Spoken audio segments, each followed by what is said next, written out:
Boa noite a todos. Deixa-me ver que horas tenho. Hoje eu creio que todos leram os 4 capítulos de Ruth, porque é o livro mais pequenino que nós vimos até agora. Espero que tenham lido todos. Mesmo que não tenham lido, é daquelas histórias que quase todos nós sabemos de cor, o que é sempre bom.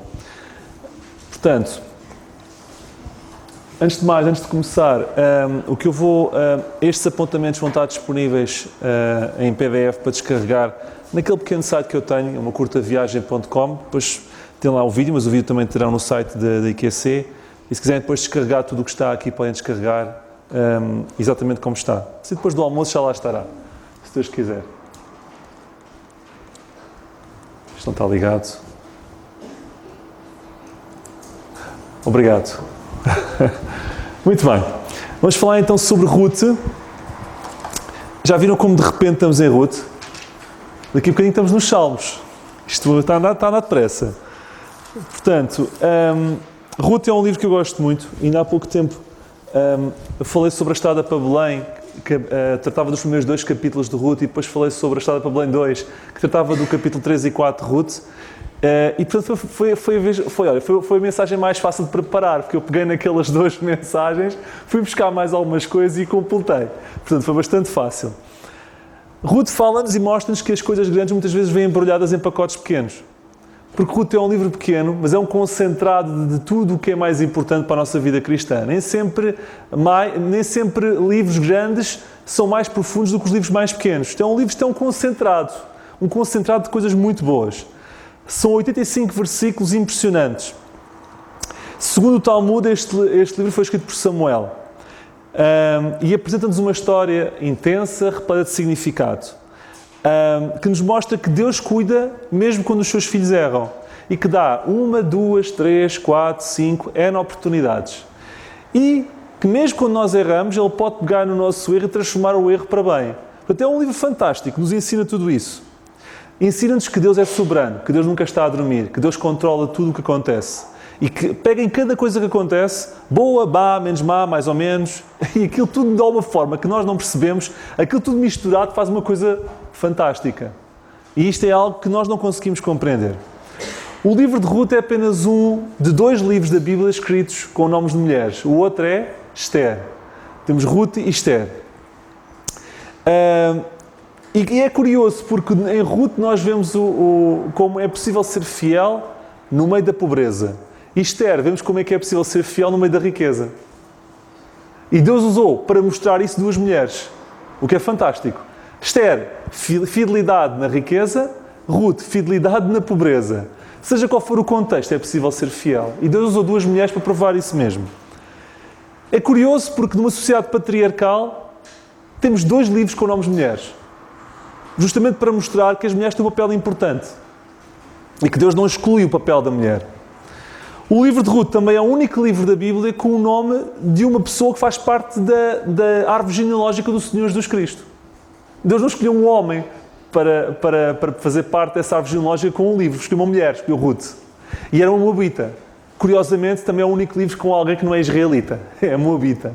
Portanto, é curioso. Ruth significa amigo ou amizade. Há pessoas que não vivem de acordo com o seu nome. Ruth viveu de acordo com o nome que tinha, porque ela foi amiga. E nós somos crentes, somos filhos de Deus. Será que vivemos em função desse nome? Será que vivemos também em função daquilo que Deus nos considera? É para nós considerarmos. Esta é uma história de amor entre uma nora e uma sogra e entre um marido e uma mulher. E este livro prova, o Romanos 8:28, que todas as coisas acontecem juntamente para o bem daqueles que amam a Deus. Isto é a concretização de Romanos 8:28. Ruth. Tudo. Para Deus, sabem, não existem momentos, oh não, o que é que aconteceu? Deus não tem esses momentos. Os momentos, oh não, para Deus não existem. Porque Deus antecipa esses momentos. O que Deus faz quando acontece alguma coisa já estava calculado. E Deus arranja alguma coisa para contornar isso. E de alguma forma que deriva da sua capacidade de omnisciência e de ser todo-poderoso, Ele já tem os caminhos todos trilhados em função do nosso livre-arbítrio, porque Ele não interfere no nosso livre-arbítrio. A soberania de Deus é algo que consiste na capacidade que Deus tem, não limitando o nosso livre-arbítrio, conjugar todas as coisas para a sua glória e para o nosso bem. Isto é soberania de Deus. Como é que Ele faz isso? Não faço a mais pequena ideia. Não faço. Mas é assim que Deus faz. Este livro mostra-nos que as nossas decisões afetam muito mais do que nós próprios. Afetam a nossa descendência. E vamos ver isso também. Este livro fala-nos de conversão. Ruth era moabita, mas chega um ponto em que diz: o teu Deus é o meu Deus. Já não é o Deus que é Moste de Moab. É o teu Deus, Deus de Israel, passa a ser o meu Deus. Conversão. Finalmente, esta história também é uma história de redenção. Ruth vai para Israel sem nada e precisa de ser redimida, e eis que aparece Boaz, uma figura do Senhor Jesus Cristo que a redime. Este livro começa com uma fome, termina com uma família, começa com uma morte e termina com um casamento. Não é fantástico? Muitas vezes o importante não é como começamos, o importante é como terminamos. E este livro de Ruth também tem isso como especial. Bom, já chega de introdução. Vocês já perceberam que o livro é bom e que vale a pena. Ok, isto é apenas uma pequena... Por acaso, isto ficou mal coordenado ali, os títulos, não interessa. No capítulo 1 ao 2 nós vemos a salvação de Ruth, e no capítulo 2 a 4 nós vemos a redenção. Vamos começar então pela salvação, ok? Leiam comigo Ruth 1:1. E sucedeu que, nos dias em que os juízes julgavam, houve uma fome na terra. Pelo que um homem de Belém, de Judá, saiu a peregrinar nos campos de Moabe, ele e a sua mulher e os seus 2 filhos. Nos dias em que os juízes julgavam. Vocês lembram-se do que nós falámos de juízes na última vez? Como é que eram os dias que os juízes julgavam? Eram dias...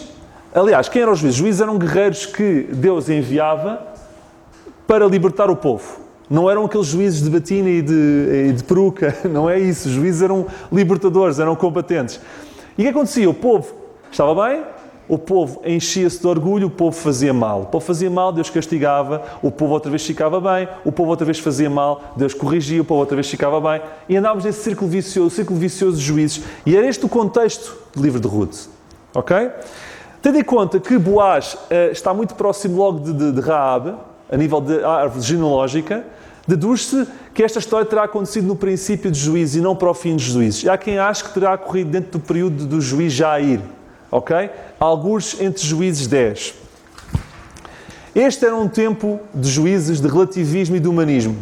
Nós lemos em Juízes 21, 25 um resumo de juízes que é: naqueles dias não havia rei em Israel e cada um fazia o que parecia reto aos seus olhos. Era este o tempo de Ruth, em que cada um fazia o que parecia reto aos seus olhos. Não havia rei em Israel. A verdade era relativa. No entanto, eu gosto de Ruth porque ela, neste contexto, quando tinha todos os motivos para pensar nela própria, na sua vida, na sua saúde, no seu bem-estar, em que ela podia ter voltado para Moab, ela pensa na sua sogra. Ela não pensa nela. Ela não age da forma como é normal agir. Ela age da forma como se deve agir. E ela prova que mesmo em contextos em que toda a gente, em que haja 99 pessoas que vão para a esquerda, a Ruth foi a única que foi para a direita. Para provar que não importa o contexto em que o mundo esteja, nós podemos e devemos ser diferentes. E Ruth deu exemplo. E foi recompensada por isso. Portanto, o contexto em que vivemos não serve de desculpa para tomarmos as decisões certas. E por isso, o contexto temporal era importante perceber. Colhemos o que semeamos. Vemos aqui que havia fome na terra. É curioso que Belém significa casa de pão. Bet-Lehem. Bet é casa, Lehem é pão. Então, estamos a falar do celeiro de Israel. Aquilo havia imenso centeio e trigo por ali espalhado. Como é que é possível que neste contexto houvesse fome? É verdade, havia fome porque, segundo a lei, sempre que o povo pecava, a Bíblia diz: eu quebrarei o sustento de pão e verei contra ele uma fome. A fome muitas vezes era um castigo, uma retribuição em função da desobediência. E o que estávamos aqui a assistir no contexto de juízes era uma fase em que estávamos naquela fase da desobediência, do castigo. E por isso é que havia a fome. Que depois deveria gerar algum arrependimento, que depois levaria outra vez a que as coisas ficassem bem, e depois voltaria outra vez a correr tudo mal, mas estávamos naquela fase da retribuição. Fome. E, portanto, é importante perceber que nós colhemos o que semeamos, e o povo naquela altura estava a colher o que semeava. Estava naquela fase em que estava a colher o que semeava. Nomes. Nós lemos no versículo 2 que o nome deste homem, Elimeleque, era o marido de Noemi, e o nome da sua mulher Noemi, os nomes dos seus dois filhos, Malom, Quilion, Efrateus, etc. Rapidamente sobre os nomes. Na altura, os pais escolhiam os nomes para os filhos, tendo em conta o contexto da época e tendo em conta como corria o parto. Portanto, Esaú tinha o nome de peludo porque nasceu peludo. O Jacó tinha o nome de agarrado à coxa porque nasceu agarrado à coxa do irmão. O Malom tinha um ar de doente, então chamaram-lhe de doente. E o Quilion tinha um ar cansado, quando nasceu, se calhar chamaram-lhe cansado. Portanto, isto era assim um bocado estranho. Mas o que eu queria destacar não era os nomes destes que eu acabei de dizer, mas Elimeleque. E o nome de Elimeleque significa Eli, Melech, que significa Eli, o meu Deus, Melech, que significa é rei. Numa época em que Deus não era considerado rei, aqueles pais deram o nome ao filho, o meu Deus é rei. Aqueles pais deviam ser pais especiais, porque quiseram corporizar o seu desejo, a sua fé, no seu filho. Pena é que aquele filho não viveu em função do nome que tinha. Ele nunca viveu em função de Deus ser rei. Mais uma vez, isto é impressionante. Nós temos que viver em função daquilo que somos.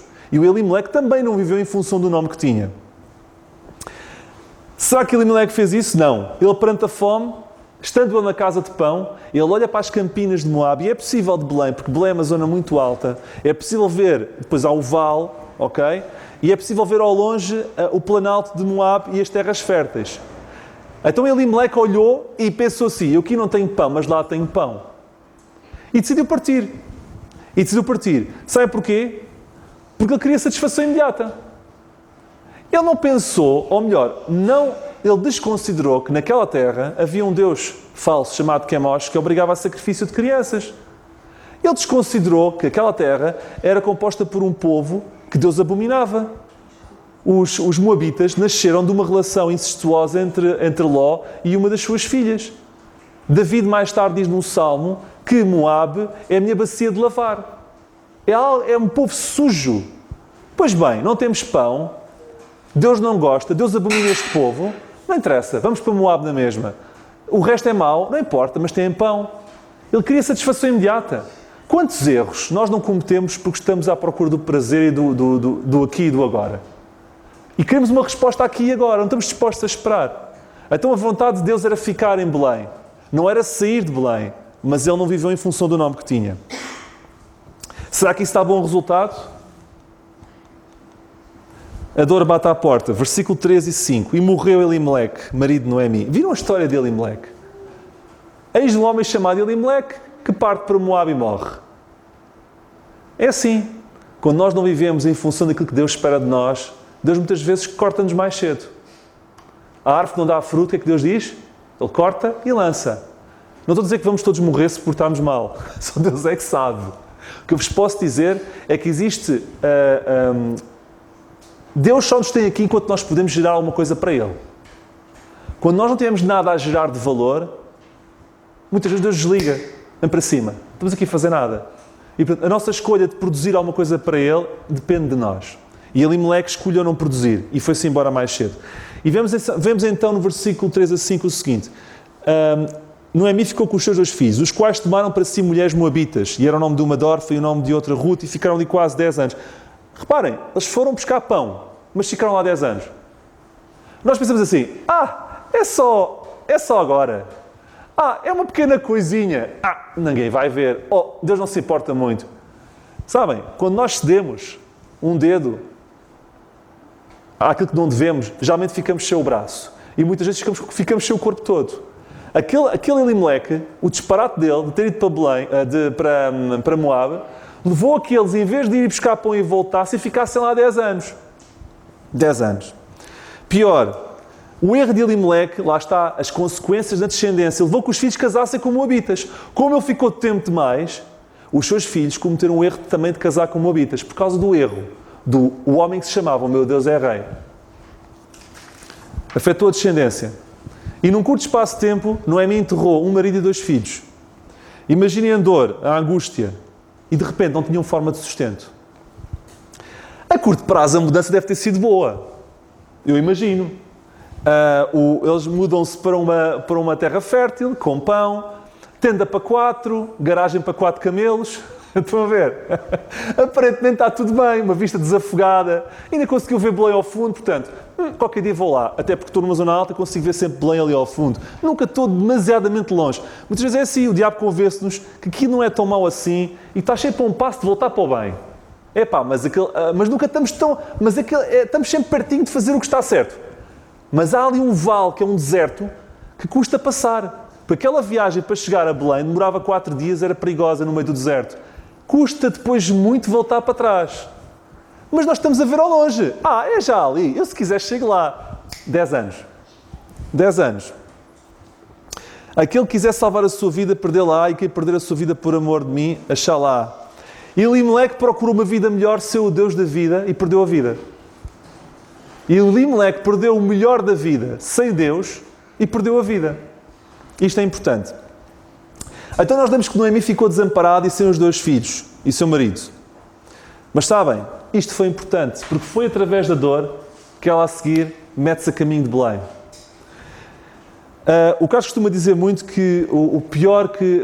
como é que tu costumas dizer? O pior que nos pode acontecer, o pior que nos pode acontecer. Pronto, ok. Então, eu acho que, paralelamente a isso, podemos dizer também outra coisa. O pior que Deus me pode dar é muito melhor do que o melhor que o mundo me pode dar. O pior que Deus me pode dar é melhor do que o melhor que o mundo me pode dar. O que é que o mundo deu de Moab? Prazer momentâneo. Certo? Morte. Destituição. Abandono. Falta de sustento. Amargura. Estão a ver o presente que o mundo dá?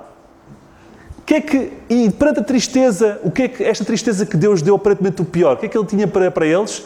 Tudo. Porque esta tristeza que foi o pior que Deus deu, deu-lhes a Noemi e Ruth salvação.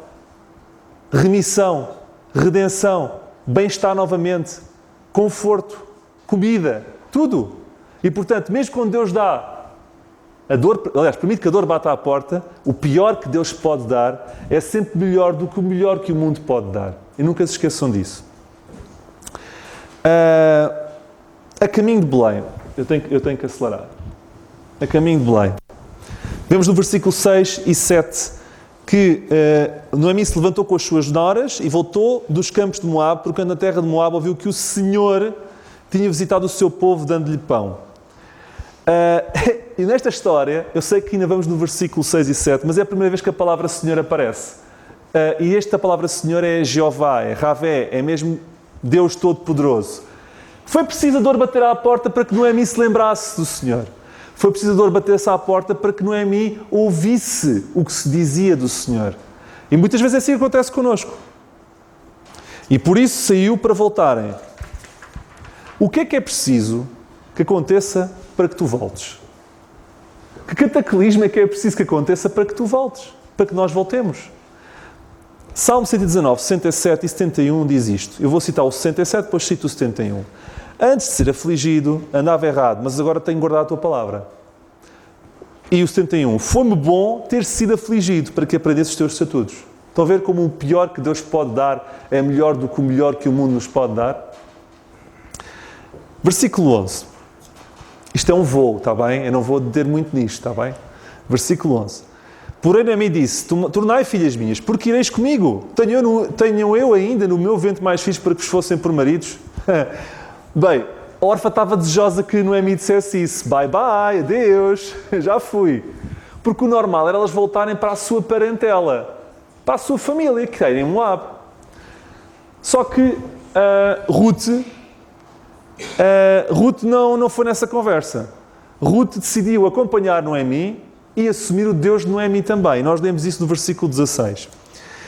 Não me instes para que te deixe e me afaste ao pé de ti, porque onde quer que tu fores, irei eu, e onde quer que pousares à noite, ali pousarei. O teu povo é o meu povo e o teu Deus é o meu Deus. Sabem, aqui Ruth apresenta um compromisso com Noemi, um compromisso com o Deus de Noemi. Compromisso duplo. Nós vemos aqui conversão. Porque quando a Ruth diz o teu Deus é o meu Deus, ela aceita o Deus de Noemi como o seu Deus. E vemos aqui mudança de vida, conversão.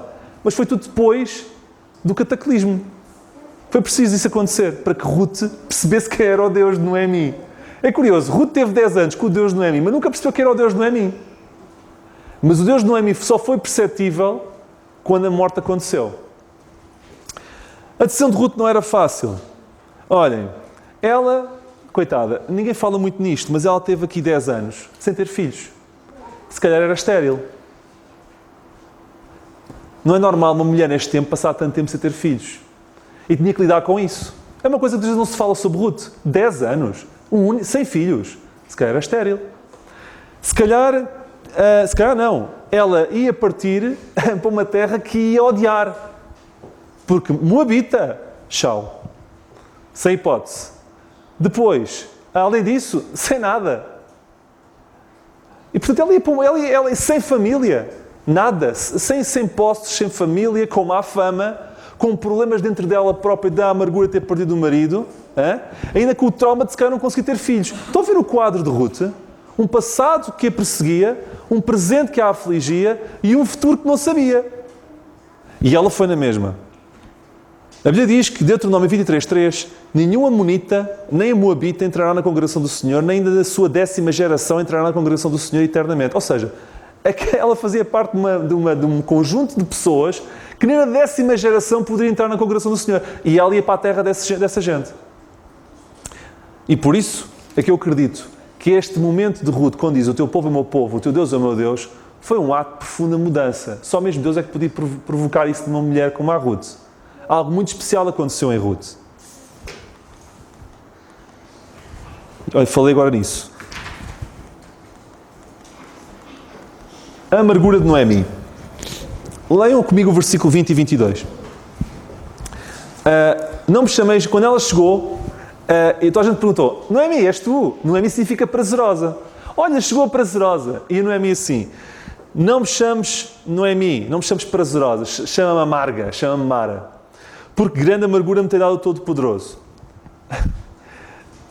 Enfim, as pessoas são como ao chocolate, sabem? Temos as doces, temos as 50-50 e temos as amargas. E Ruth era o chocolate amargo. Ruth era o chocolate amargo. Noemi, obrigado. Noemi. Ruth era ao contrário. Ruth era o chocolate doce. Mas Noemi era o chocolate amargo. Nunca vos aconteceu culpar Deus por algo? Noemi estava nessa fase. Noemi estava nessa fase. Ele considerava Deus como um Todo-Poderoso, mas disse uma coisa que me faz pensar que ela culpava Deus. Sabe o que ela disse? Cheia parti, porém vazio o Senhor me fez tornar. Ela não disse, o Senhor me fez ficar cheia e me fez ficar vazia. Ela só via o Senhor quando lhe tirava, não via o Senhor quando lhe dava. Cheia parti, eu parti cheia, mas o Senhor me fez regressar vazia. É curioso. Ela não reconheceu a soberania de Deus, ela reconhece a soberania de Deus na desgraça, mas não reconhece a soberania da bênção. E nós somos assim.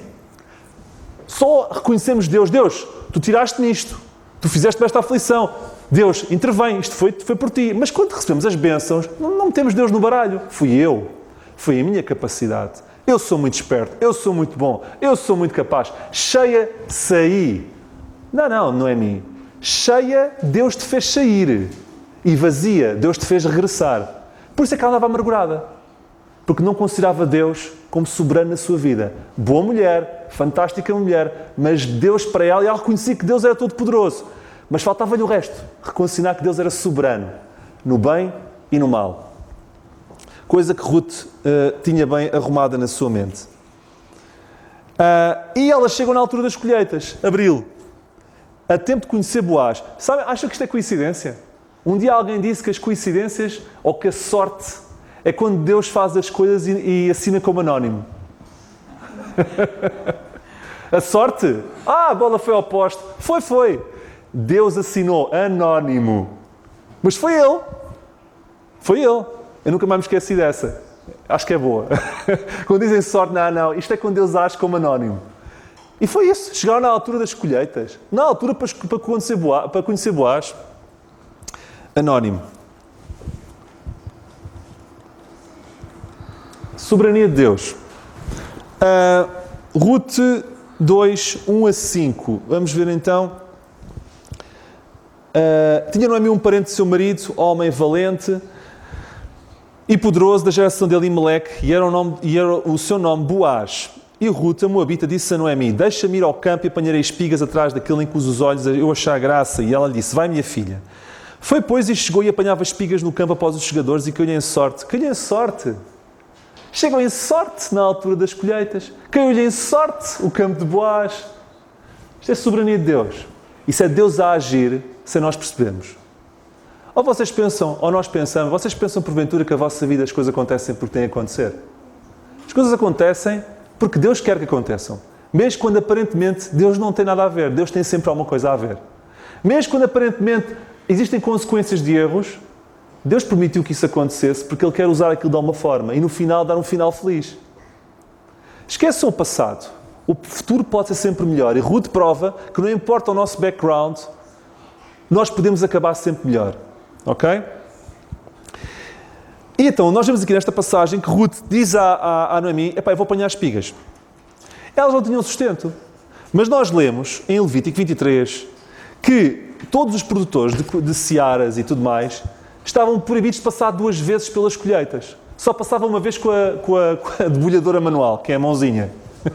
Uma vez. Depois, se não apanhou, fica lá. E, segundo os entendidos, sobraria 25% da colheita. Sabem para quem? Para os pobres irem apanhar. E isto era um sistema de proteção social que Israel tinha. Melhor que nós estamos hoje em Portugal. Porque os 25% que não eram apanhados, as pessoas mais pobres teriam que comer e não teriam que mendigar. E Deus deu uma ordem. Atenção, só passa uma vez. O resto fica para os que precisarem. Então Ruth ia à caça desses 25% que estavam ali, que ficaram ali no campo. Ia apanhar alguma coisa para levar para casa. E lemos que no versículo 3 caiu em sorte o campo de Boaz. E já falei sobre a questão da sorte. Boaz era um homem TT, todo terreno. Eu vou-vos explicar porquê. Ele chega aqui à terra dele, lá ao terreno dele, e diz assim, ao pé dos trabalhadores dele, o Senhor seja convosco, e os trabalhadores, e o Senhor te abençoe. Numa terra e numa época em que cada um não queria saber de Deus para nada, e que ninguém seguia a Deus, haver alguém que chegava a um campo, ou hoje, que é a mesma coisa, ao mesmo tempo, ao pé dos trabalhadores, chega ao pé de uma loja, ao pé do posto de trabalho, um superior para os subalternos, o Senhor seja com todos vós. Deus vos ajude hoje a ter um bom dia de trabalho. E os outros. E Deus te abençoe também. Boaz era um homem assim. Boaz tinha uma fé TT. Sei o que é uma fé TT? Uma fé todo terreno. É fé que é igual na igreja, que é igual na segunda, que é igual na terça, que é igual na quarta, que é igual na quinta, que é igual na sexta, que é igual no sábado. É uma fé igual todos os dias. É todo terreno. O carro comporta-se da mesma forma em areia como em alcatrão. E Boaz comportava-se da mesma forma em alcatrão, em areia, em água, em gelo, era igual. Ele era um homem TT, todo terreno. A sua fé era igual. Meninas que andam à procura de rapazes, ou melhor, não é que andam à procura, que isso não se procura.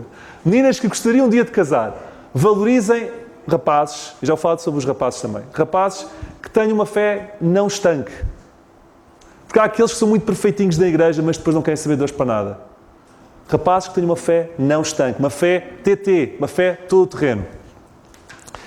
Ruth, nós lemos que Ruth, capítulo 3, versículo 11, é só para acelerar, mas eu já lá vou ao 3, atenção, nós vemos que toda a cidade do meu povo sabe que és mulher virtuosa. Vou falar-vos agora sobre Ruth um bocadinho. Já falei de Boaz. E vemos também no capítulo 2, versículos 11 e 12, Boaz disse assim a Ruth, bem se me contou quando fizeste à tua sogra, depois da morte do teu marido, deixaste teu pai e a tua mãe, ela tinha pai e mãe, quando não foi para Moab, ela não deixou de ir a Moab porque os pais estavam mortos, não, ela abdicou de estar com o pai e com a mãe para seguir a sua sogra, a terra onde nascestes, e viestes para um povo que antes não conhecestes. O Senhor retribua o teu feito e te seja concedido pleno galardão da parte do Senhor Deus de Israel, sob cujas asas te vieste abrigar. Sabem, falando sobre Ruth, Boaz não era se calhar o mais parecido da zona, mais bem parecido. Ele também não era o mais novo, ele seguramente era mais velho. Porque nós lemos em Ruth 3.10, a Boaz a dizer isto a Ruth, nenhum dos jovens fostes, a nenhum dos jovens procurastes, quer pobre, quer rico. Ruth não procurou nem jovem, nem pobre, nem rico. O que é que Ruth procurou? Ruth procurou aquilo que eu vos disse.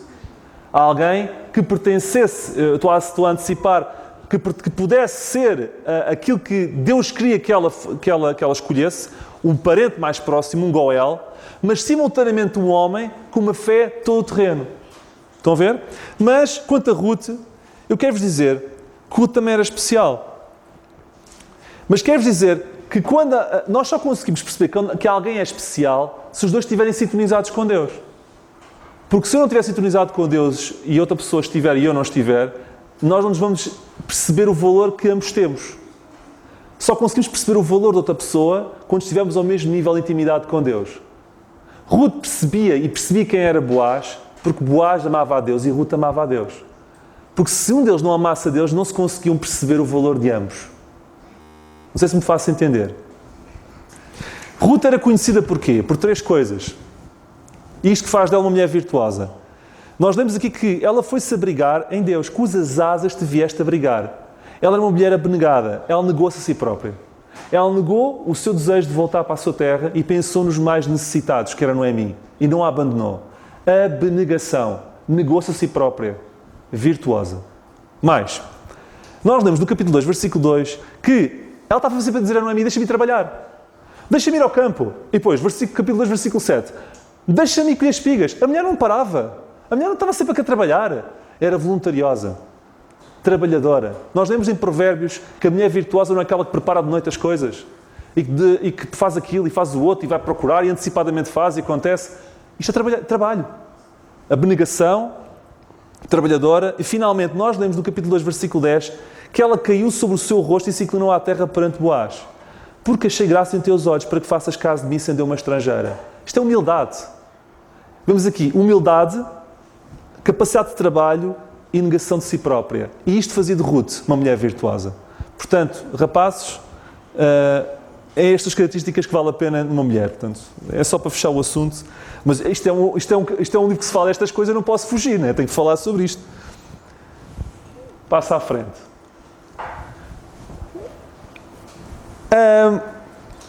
Impressiona-me em Ruth a doçura de Ruth. A Noemi, vemos aqui uma mulher amargurada, mas Ruth não. Sabem porquê? Porque Ruth abrigou-se nas asas de Deus, cujas asas te vieste abrigar. Ruth não estava abrigada nas asas de nenhuma pessoa. Ruth não estava abrigada nas asas das circunstâncias. Ruth não estava abrigada nas asas de nada, nem daquilo que esperava. Estava abrigada em Deus. E porque estava abrigada em Deus, ela conseguia ter uma relação melhor com as circunstâncias e não vivia amargurada com as circunstâncias. A única forma de nós não andarmos amargurados é estarmos abrigados em Deus. Porque se não estivermos abrigados em Deus, nós vivemos amargurados. Mesmo reconhecendo que Deus é todo poderoso. E Noemi reconhecia. Eu sou crente, eu vou à igreja, pico sempre ali, estou sempre lá em primeiro lugar, mas ando sempre chateado. Porquê? Porque não estamos sob as asas de Deus. E Ruth estava ao mesmo nível que Noemi, mas com uma pequena diferença. Ela dependia de Deus. Não bastava reconhecer que Deus era Deus. Era importante depender dele. E Ruth fazia, e Noemi mais tarde fez, mas nesta altura não fazia ainda. Vamos entrar agora na parte da redenção.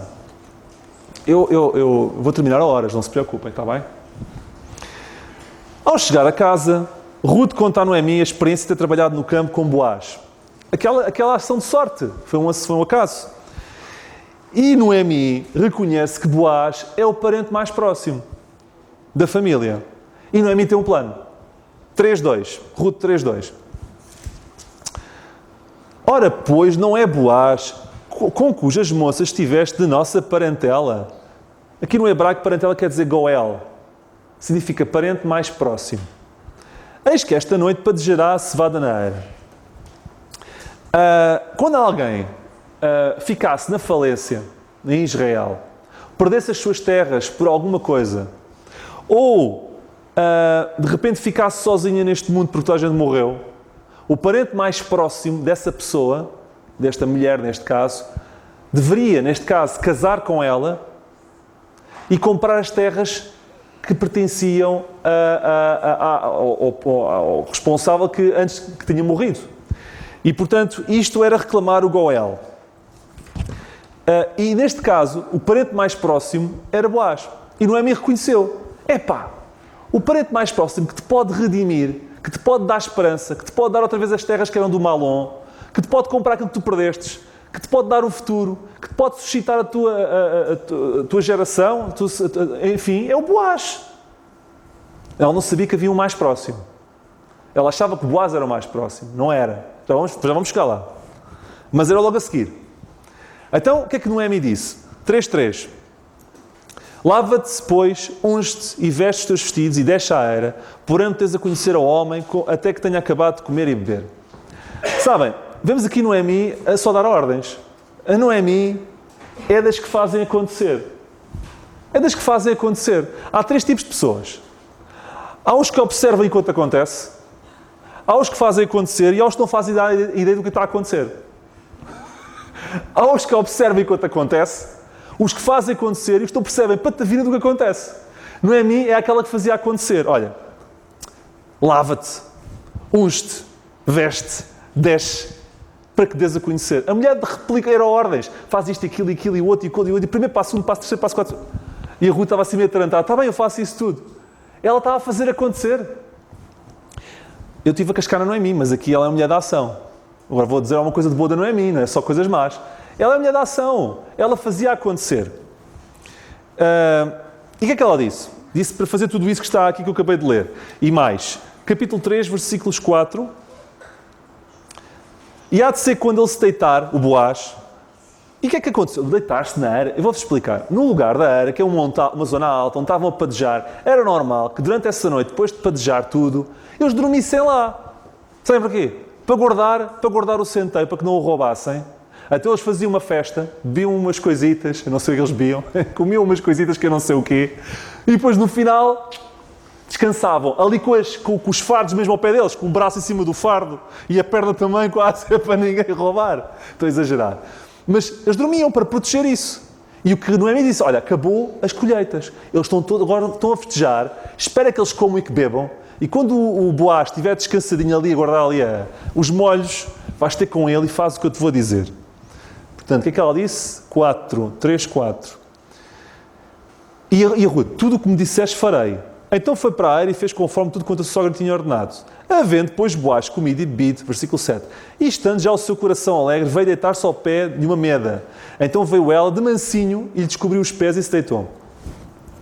Antes de vos falar sobre o que é que isto é, eu quero-vos dizer que ela fez o que a Noemi lhe disse. Ela obedeceu a Noemi como se fosse sua mãe.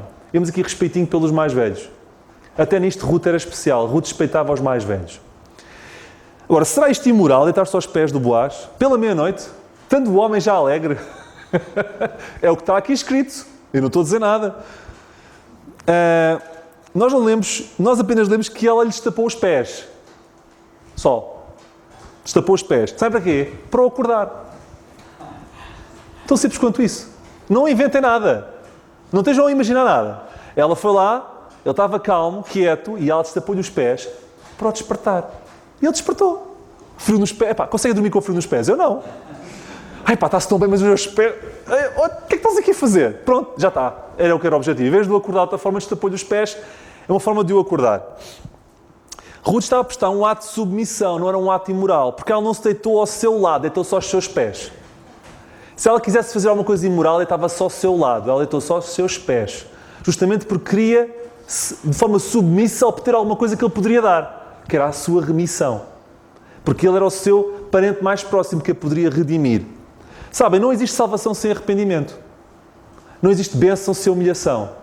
E Ruth percebia isso. Ela foi aos pés de Boaz.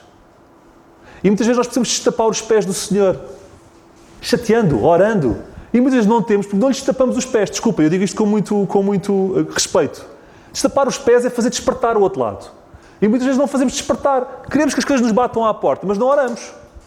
Não vamos ter com Deus, não lhes destapamos os pés. É importante fazer isso. Deixa-me ver. Um ato de submissão. Eu estou sempre com um delay, eu não sei o que é que eu faço, mas eu falo das coisas e depois apresento-vos o tópico. A capa de Boaz. Leiam comigo 3:9. E disse, quem és tu? Imaginem um homem, à meia-noite, com o olho aberto e com o outro fechado, ver uma mulher ali. Mas o que é que estás aqui a fazer? Mas quem és tu? E ela disse, sou Ruth, tua serva. Estende, pois, a tua aba ou a tua capa sobre a tua serva, porque tu és remidor. Ei, o que é que isto quer dizer? Estende-me a capa. O que é que isto quer dizer? Estende-me a capa. A capa, na altura, era normal que houvesse uns bordados numa das pontas da capa. Tal como o general tem as suas credenciais, As características e o poder daquele homem era sempre refletido nas capas, com um bordado e que dizia o que é que a pessoa era. Quando ela estava a dizer, põe-me a tua capa sobre mim, põe o teu poder e a tua credencial representada na capa sobre mim. Eu não estou a falar de cor. Há um versículo que diz isto. Deus a falar ao povo de Israel. E passando eu, Deus está a dizer isto, junto de ti, Israel, vi-te, e estendi sobre ti a aba do meu manto e tu ficaste sendo minha. Ezequiel 16:8. Ora aí está. Ela estava a pedir a mesma coisa. Ela queria pertencer a Boaz. E como é que isso se fazia? Passando a capa por cima. Porque a capa representava quem era Boaz. Ok? E depois Ruth faz o que faz recorrendo à lei do levirato. Ela perdeu o marido, não tinha filhos, o irmão do marido já não havia e foi ter com o parente mais próximo para reclamar o seu direito do seu Goel, de ser resgatada, de ser remida. Nós lemos isso em Deuteronômio 25, 5-6. E que isto acontece para que o seu nome não se apague em Israel. É o que diz na passagem de Deuteronômio. Isto parece estranho, mas na altura o objetivo era o quê? Manter a família unida, para que não houvesse dispersão de familiar, proteger a mulher, garantindo a sua proteção e sustento, e proteger a terra da família, para que as tribos se mantivessem integralmente nos territórios que Deus definiu desde o princípio. E dessa forma, os territórios das tribos ficariam sempre iguais, intocados. Até porque se não fosse feita nada, no período do jubileu voltava tudo como estava antes. Como nós vimos isso em Salveiro em Levítico. Continuando.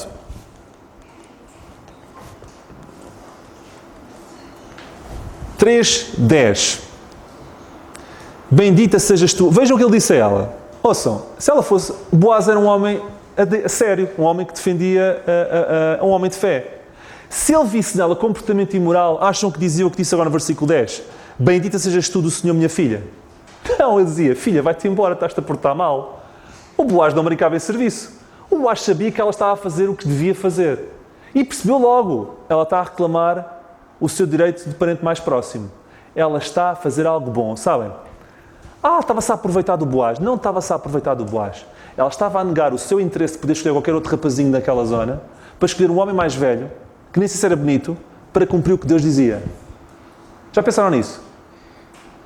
Boaz não era novo.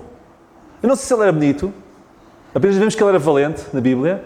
Mas ela deixou de procurar alguém que ela gostaria eventualmente para cumprir aquilo que Deus dizia que ela devia fazer, que é procurar o parente mais próximo.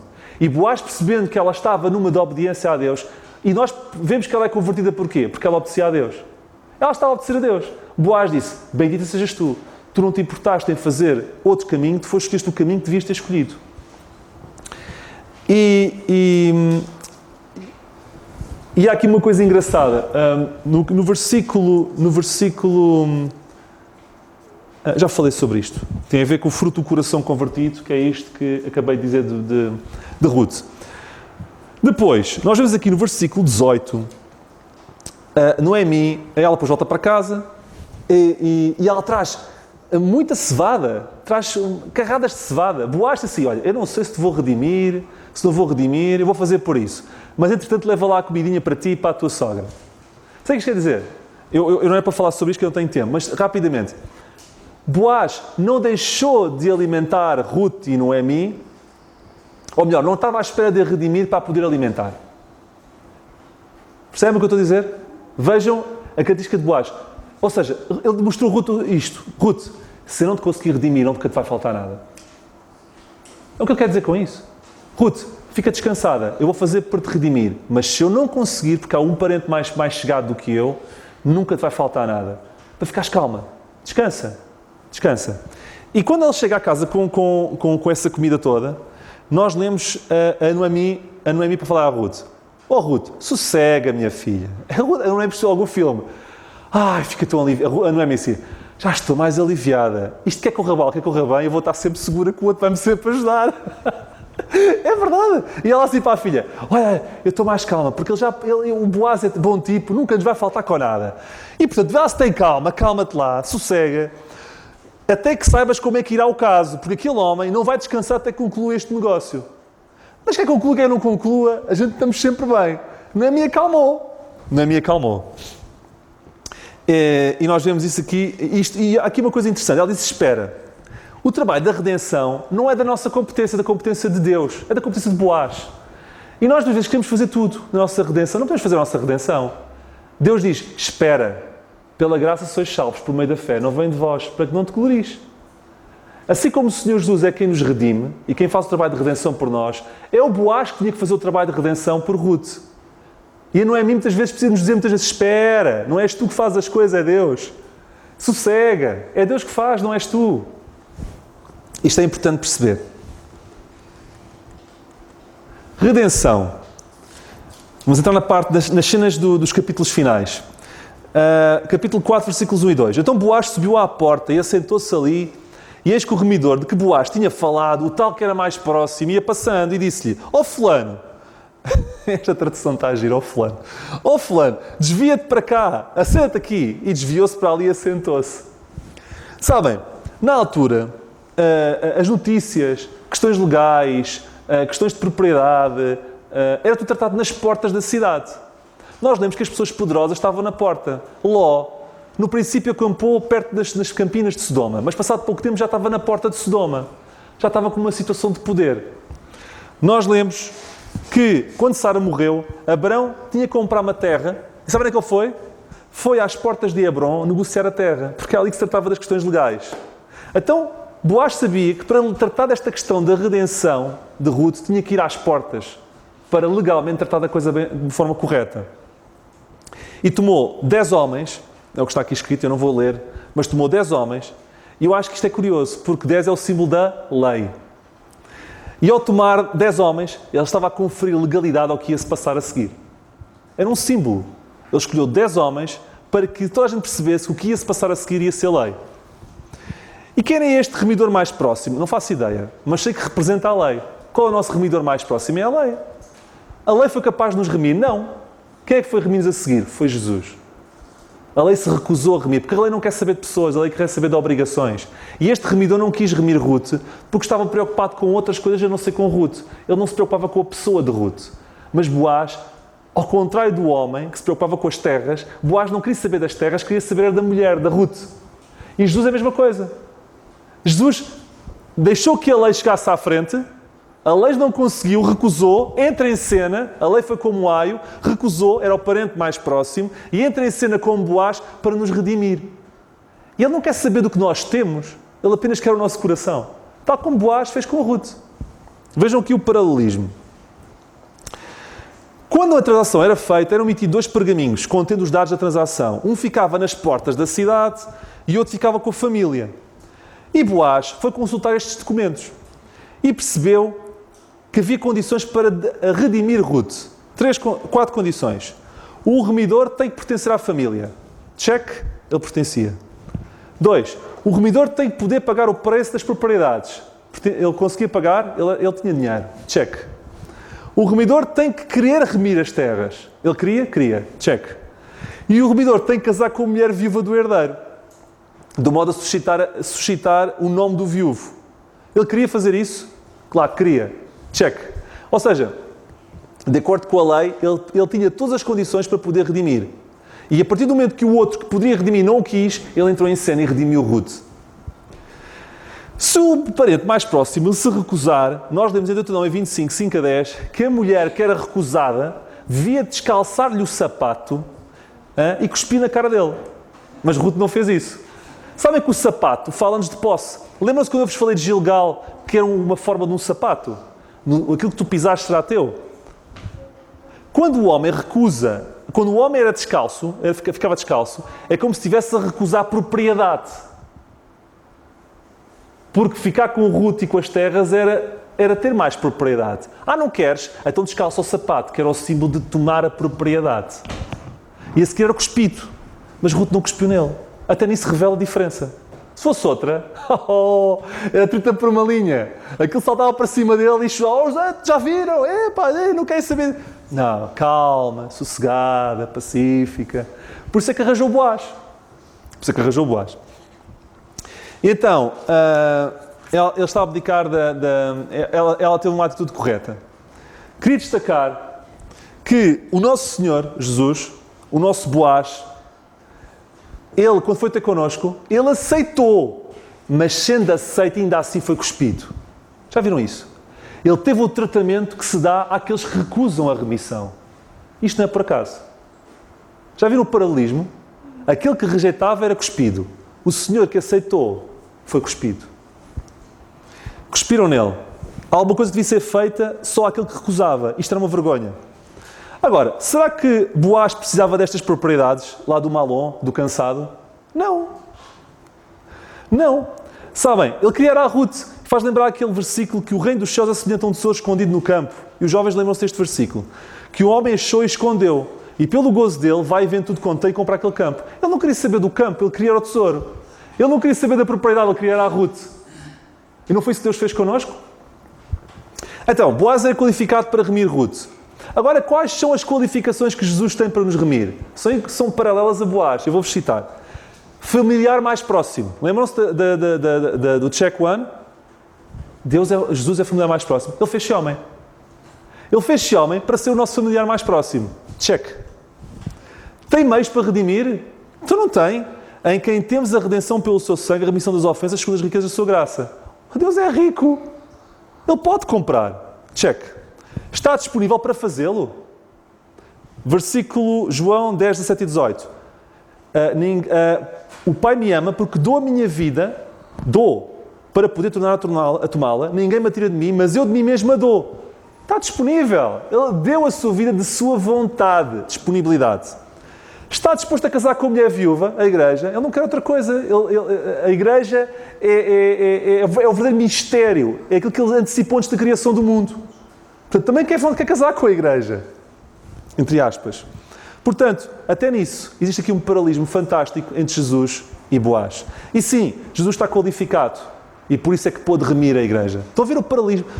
Ouçam lá, acham que isto é feito por homens? Já estão a ver escrito com milhares de anos de diferença e a forma como as coisas se encaixam? Por isso é que é importante estudar o Velho Testamento também. Por isso é que é importante fazer este voo sobre a Bíblia. Porque voando sobre a Bíblia, mesmo no Velho Testamento, aprendemos muita coisa para nós hoje. Antes de falar sobre as conclusões finais, que eu estou a terminar mesmo, não subestimemos Deus. Não importa o teu passado, Deus pode mudar o teu futuro. Eu vou ler porque assim não me esqueço. Não importa o teu sofrimento presente, Deus pode dar-te um futuro de alegria. Este livro começa com uma fome, termina com uma família. Começa com um funeral, termina com um casamento. Não importa como começa, com Deus há sempre finais felizes. O segredo é nos abrigarmos nas suas asas. Para terminar, 7 lições de Ruth. Rápidas. 7 lições. Nunca se esqueçam disto, está bem? O que eu já vos falei podem se esquecer, mas isso não se esqueçam. Primeira. Nunca mais vens? Não há? Deus não tem favoritos. Deus não escolheu uma israelita da tribo de Levi ou de Judá. Deus vai buscar uma moabita com o background que Ruth tinha. Deus não tem favoritos. Se vocês acham que estão no fim da fila, não se preocupem, que Deus gosta de pessoas que estão no fim da fila. Deus não tem favoritos. Elimelec, o que ele fez? Escolheu com os olhos. Correu bem? Correu bem? Morreu a seguir. Escolher com os olhos dá mau resultado. O que ele fez mais? Por ter escolhido com os olhos, os filhos casaram com mulheres que não deviam ter casado. E correu muito mal. Seguir a Deus requer compromisso. Ruth foi o que foi porque não desistiu de fazer o que estava certo. Comprometeu-se com o Deus de Noemi. Seguir a Deus requer compromisso. Livra-te da amargura. Abriguemos-nos sob as asas de Deus. Façamos como Noemi. 2 pessoas a fazer o mesmo caminho com estados de espírito diferentes. Sob o mesmo Deus. Qual é a diferença? Uma estava sobre Deus, dependendo dele, outra não. Livra-te da amargura. Pá, o meu passado persegue-me. Esquece isso. A tua reputação segue o teu caráter. Procura desenvolver o teu caráter quando ninguém vê. E mais tarde ou mais cedo, a tua reputação será reconvertida. E o diabo é esperto a tentar nos convencer que a nossa reputação pode ficar afetada. Não se preocupem com isso. Nós temos é que tratar do nosso caráter. Quem trata da nossa reputação é Deus. Nós não temos de tratar da nossa reputação. Nós temos de tratar do nosso caráter. E Deus cuida da reputação. Porque Ruth tinha uma reputação daquelas. Hein? Tudo do pior. E, no entanto, o que é que eles disseram dela? Mulher virtuosa. Como é que é possível? Ela conseguiu combater o seu background, sim, pelo seu caráter. O teu passado não determina o teu futuro. Seja qual for o passado, o futuro não depende do passado. E finalmente, todas as coisas contribuem para o nosso bem. As boas, as más, as mais ou menos, assim. Deus faz com que tudo, de uma forma que nós não percebemos, tenha um final feliz. Era isto que eu tinha para vos apresentar. Espero que possamos todos passar a gostar ainda mais do livro de Ruth. Que o Senhor nos abençoe.